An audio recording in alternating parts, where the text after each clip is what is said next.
우리가 어떻게 하면 좋겠습니까? 라는 제목으로 하나님 말씀을 전하겠습니다. 제가 질문을 하나 드리겠습니다. 자, 여러분은 그리스도인들이시죠? 여러분은 어떻게 그리스도인이 되셨습니까?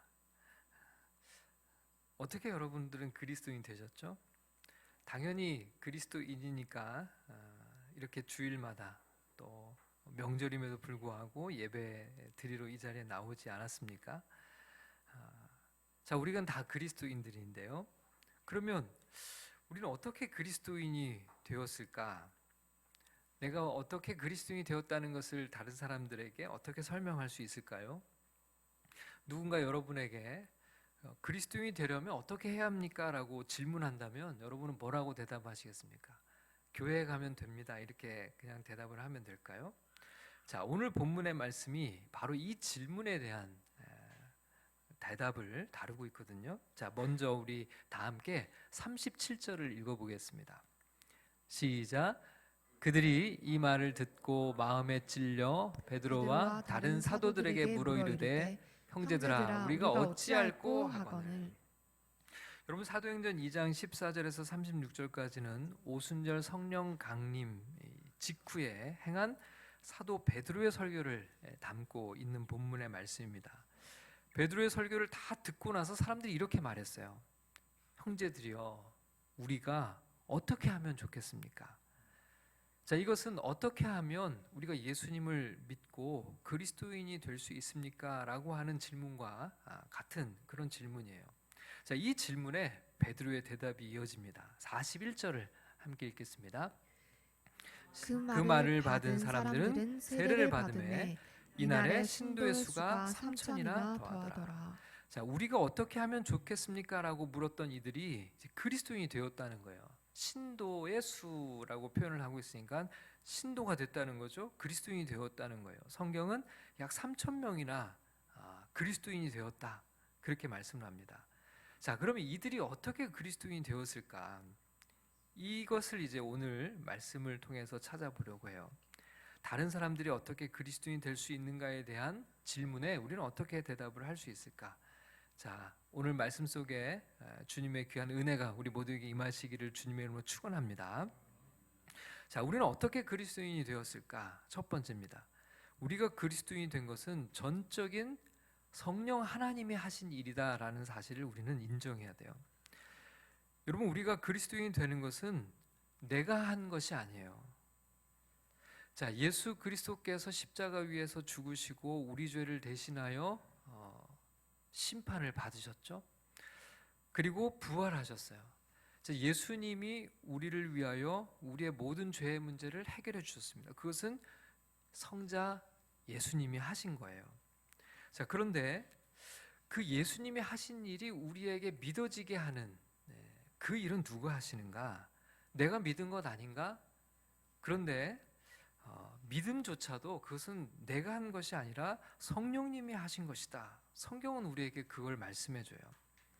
자, 이런 것을 가리켜서 성령님이 하신 것, 이것을 조금 다른 표현으로 성령의 역사, 하나님의 역사, 그렇게 표현을 쓰거든요. 역사라는 표현을 써요.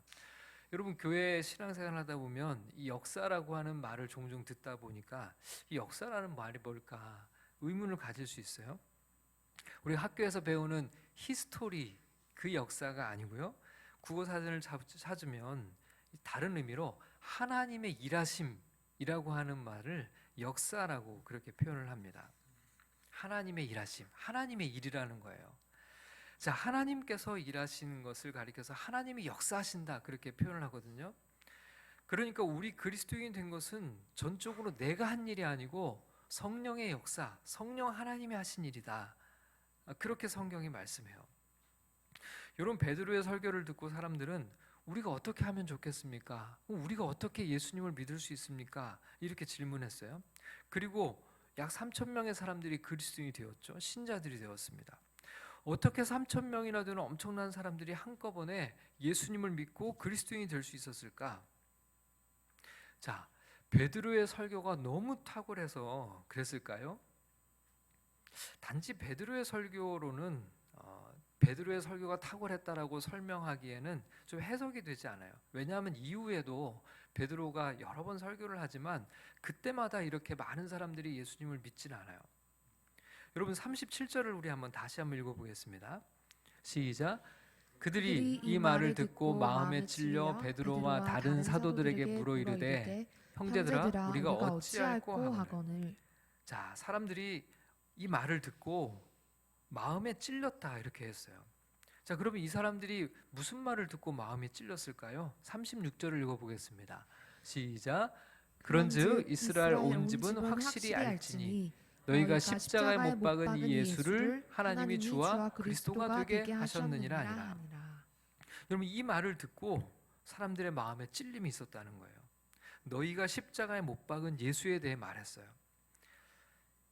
자, 그리고 나서 그 말을 듣고는 사람들이 그럼 우리가 어떻게 하면 좋겠습니까? 라고 질문한 거예요. 여러분 이렇게 복음을 듣고 예수님에 관해서 말씀을 듣고 모든 사람들이 다 그럼 우리가 어떻게 하면 좋겠습니까? 라는 반응을 하면 얼마나 좋겠어요. 그런데 사실 이것은 우리 인간의 자연스러운 반응은 아니에요.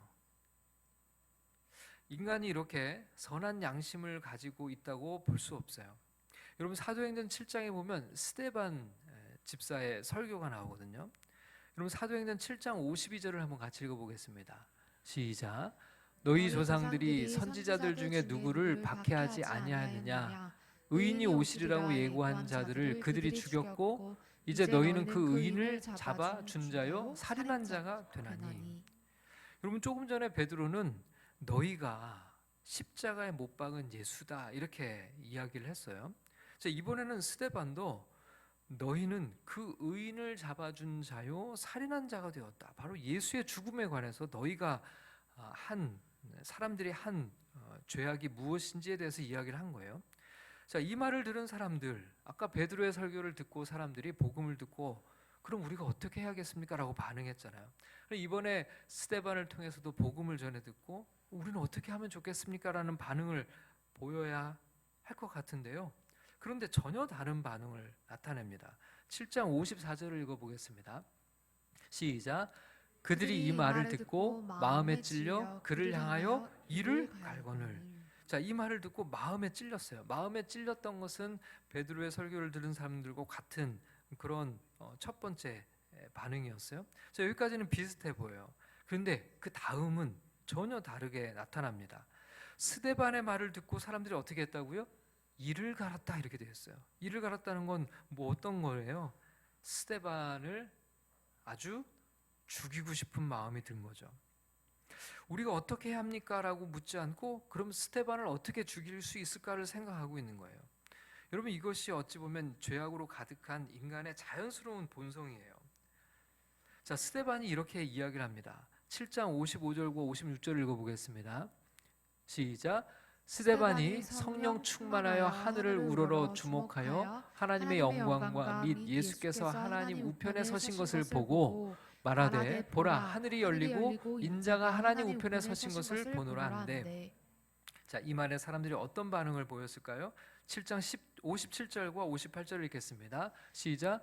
그들이 큰 소리를 지르며 귀를 막고 일제히 그에게 달려들어 성 밖으로 내치고 돌로 칠세. 증인들이 옷을 벗어 사울이라 하는 청년의 발 앞에 두니라. 여러분 스데반의 설교를 듣고 사람들이 잘못을 뉘우치고 회개하기는커녕 귀를 막았어요. 더 이상 그 소리를 하지 말라고 소리를 쳐요. 심지어는 스데반은 다시는 이 복음의 메시지를 전할 수 없도록 영원히 말을 못하게 해버렸습니다. 어떻게 했어요? 돌로 쳐서 죽인 거죠. 여러분 복음을 전해 들었다고 사람들이 다 같은 반응을 보이는가? 예수 그리스도의 메시지를 들었다고 모두가 다 우리가 어떻게 하면 좋습니까? 라는 이런 반응을 보이면 얼마나 좋을까요? 그럼 얼마나 전도가 쉬울까요? 그런데 그렇지 않다는 거예요. 어떤 사람들은 우리가 어떻게 해야 합니까? 라고 마음을 열고 예수 그리스도를 받아들인 사람들이 있는가 하면 어떤 사람들은 귀를 막고 소리를 지르면서 더 이상 복음을 전하지 못하도록 복음을 전하는 사람을 죽이고 말았어요. 여러분, 베드로가 말씀을 전했을 때는 어떻게 해요? 사람들이 마음이 찔렸고 우리가 어떻게 해야 하냐라고 반응하죠. 왜 이 사람들의 반응이 이렇게 다르냐는 거예요. 스데반보다 베드로가 설교를 더 잘했기 때문인가? 그것도 아니에요. 두 사람 다 모두 진리를 전했어요. 베드로의 청중들보다 스데반의 청중들이 더 그럼 악한 사람들이었을까? 모두가 똑같은 유대인들이었습니다. 그런데 도대체 베드로의 설교를 듣고 사람들의 마음이 찔리고 우리가 어떻게 할 수 있을까요? 라고 질문하며 마음을 열고 예수님을 받아들인 사람들은 무엇이 다르냐라고 하는 거죠. 그것을 설명할 수 있는 성경의 설명은 그들의 마음속에 성령님이 역사하셨다는 거예요. 성령의 역사가 아니고서는 예수를 주로 고백할 수 없어요. 여러분, 약 3,000명의 사람들의 마음속에는 이미 성령님이 역사하신 겁니다. 이들이 그리스도인이 된 것이 바로 하나님이 하신 일이라는 거예요. 여러분, 우리도 마찬가지죠. 여러분, 우리가 그리스도인이 된 것은 우리가 결단하고 우리가 주님을 믿고자 해서 된 것이 아니에요. 우리도 우리의 마음속에 성령님이 하신 일이기 때문에 예수 그리스도를 영접할 수 있었던 겁니다.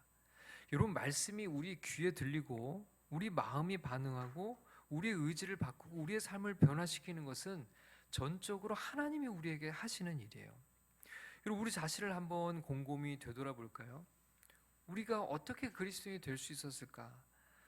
무엇으로 설명할 수 있나요? 여전히 복음을 거부하며 하나님의 말씀에 귀를 막고 살아가는 세상의 사람들과 우리가 과연 무엇이 다른가? 우리도 예전에는 그렇게 살았던 사람들 아닌가요? 근데 지금은 어떻죠? 이제는 말씀이 귀에 들립니다. 여러분, 예수 그리스도가 믿어지십니까? 그렇다면 그것은 사실 성령 하나님이 우리의 마음속에서 하시는 일이에요.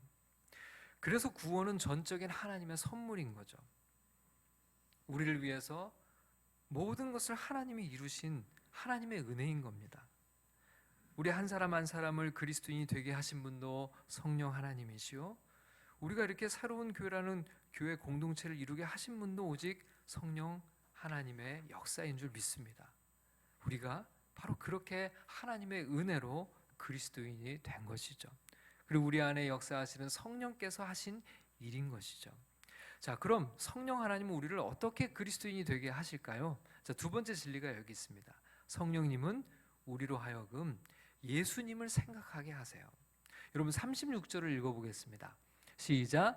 그런즉 이스라엘 온 집은 확실히 알지니 너희가 십자가에 못 박은 이 예수를 하나님이 주와 그리스도가 되게 하셨느니라 하니라.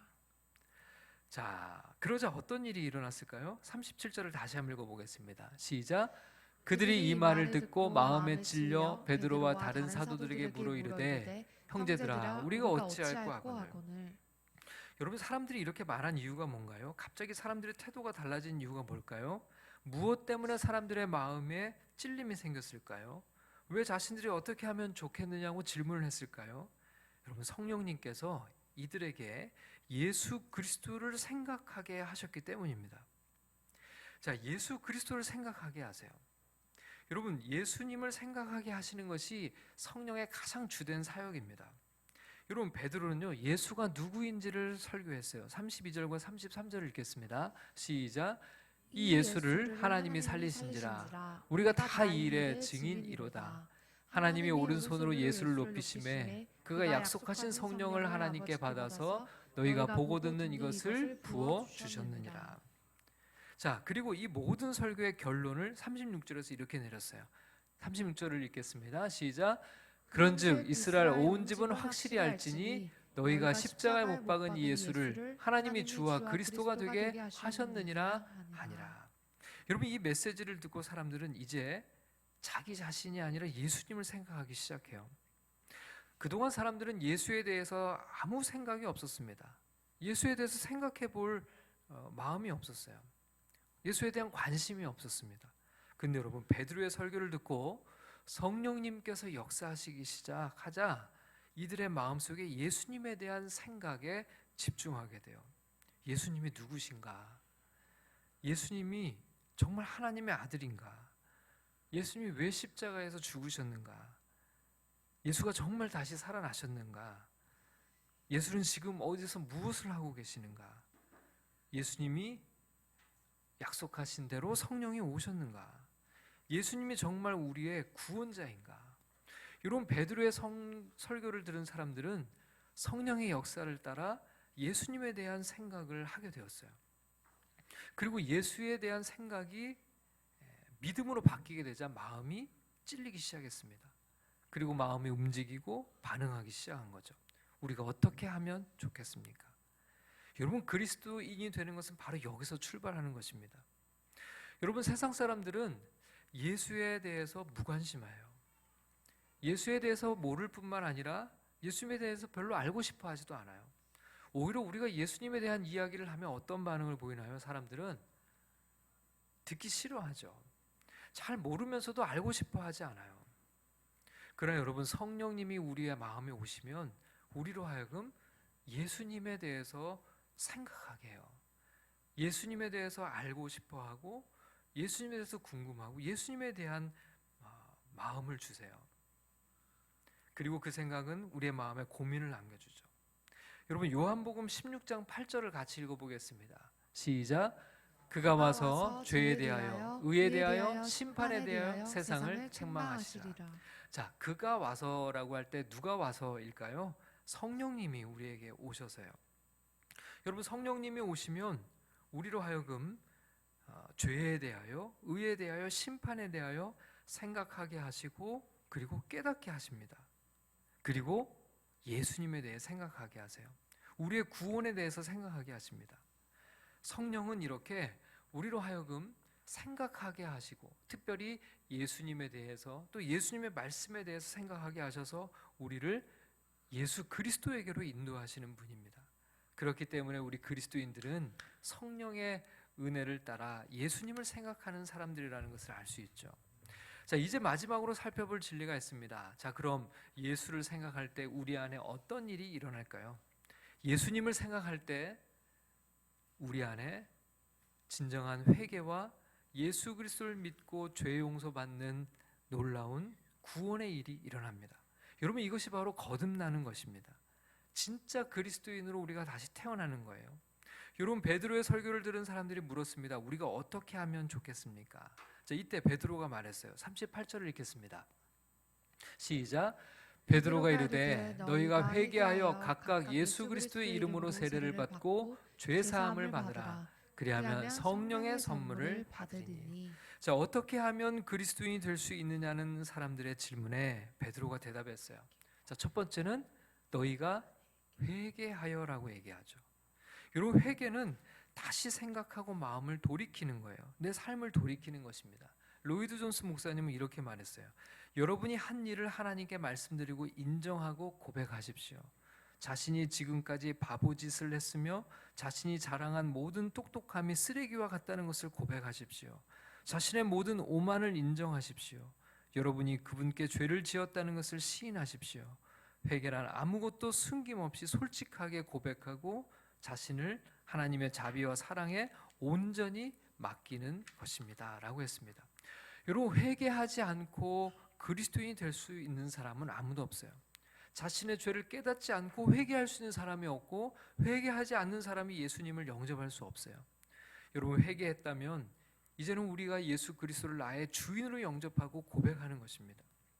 근데 여기서 본문은 너희가 회개하여 각각 예수 그리스도의 이름으로 세례를 받고 죄 사함을 받으라 이렇게 말씀하거든요. 그리고 여기 보니까 예수 그리스도를 영접하는 것은 각각이라고 얘기했어요. 각자가 해야 할 일입니다. 여러분, 우리가 이렇게 다 함께 모여 있지만 여기서 예수 그리스도를 영접하고 예수 그리스도가 우리에게 주시는 구원을 선물로 받는 것은 각자가 할 일이에요. 그리고 각자가 해야 될 일입니다. 여러분, 부모님이 믿음 생활을 갖고 사셨어요. 우리가 모태신앙으로 태어났다고 해서 저절로 그리스도인일까요? 그렇지 않습니다. 기독교의 환경 속에서 우리가 자라서 복음을 들을 수 있는 기회가 훨씬 더 많이 있지만 그것은 예수 그리스도를 내가 영접해야 그리스도인이 되는 거예요. 우리 각자가 예수 그리스도를 영접하고 나의 구원자로 받아들여야 됩니다. 성경은 예수 그리스도의 이름으로 또한 세례를 받으라고 했습니다. 여러분, 세례라는 것은 어떤 의식보다 예수 그리스도를 나의 구원자로 믿는 믿음을 공동체 앞에 고백하고, 그리고 우리가 죄 사함을 받았음을 공동체 앞에서 선언하는 의식이에요. 거기서 중요한 것은 믿음인 거죠. 그리고 그 믿음을 고백하는 것이죠. 그 믿음으로 우리는 우리의 모든 죄를 용서함 받고 성령의 선물을 은혜로 받는 것입니다. 여러분, 모든 그리스도인에게 성령과 함께하는 삶을 약속하고 있어요. 여러분, 물론 이것은 우리가 예수 그리스도를 처음 믿을 때 성령이 우리 안에서 역사하시기 때문에 이미 그리스도인이 되기 전에 성령이 우리 안에 와 계시죠. 여기서 성령을 선물로 받는다는 것은 성령의 충만을 선물로 받는다는 것을 말씀하는 겁니다. 그렇게 예수 그리스도를 영접하고 그리스도인이 된 모든 이들에게 주님은 성령의 충만함을 우리에게 허락해 주시고, 그렇게 그리스도인으로 살아갈 수 있는 놀라운 복을 약속하고 있는 거죠. 여러분, 39절을 함께 읽겠습니다.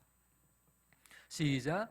이 약속은 너희와 너희 자녀와 모든 먼데 사람 곧 주 우리 하나님이 얼마든지 부르시는 자들에게 하신 것이라 하고. 자, 성령의 충만함을 우리에게 약속하시고, 앞으로 오는 세대나 이방인이나 상관없이 하나님이 부르신 모든 사람에게, 예수 그리스도를 믿는 모든 자들에게 구원을 약속하시는 성경의 은혜가 이렇게 우리에게 주어져 있는 것입니다. 구원받은 하나님의 백성인 그리스도인이 되는 것은 그때나 지금이나 장차 올 세대나 유대인이나 이방인이나 구분이 없습니다.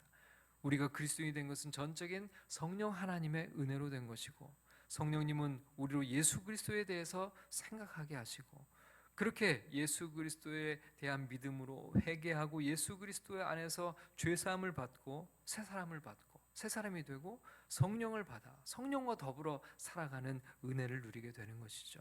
우리가 그렇게 그리스도인이 되었듯이 또 주님은 사람들을 그리스도인이 되게 하십니다. 오늘도 그 일을 성령 하나님이 열심히 하고 계시고 우리는 그 일에 동참하는 것이죠. 우리를 구원하신 예수님을 생각하고 우리를 구원으로 이끄신 성령님을 의지하며 오늘도 주님의 재림을 준비하는 그런 믿음의 삶을 우리 모두 살아갈 수 있기를 주님의 이름으로 간절히 축원합니다.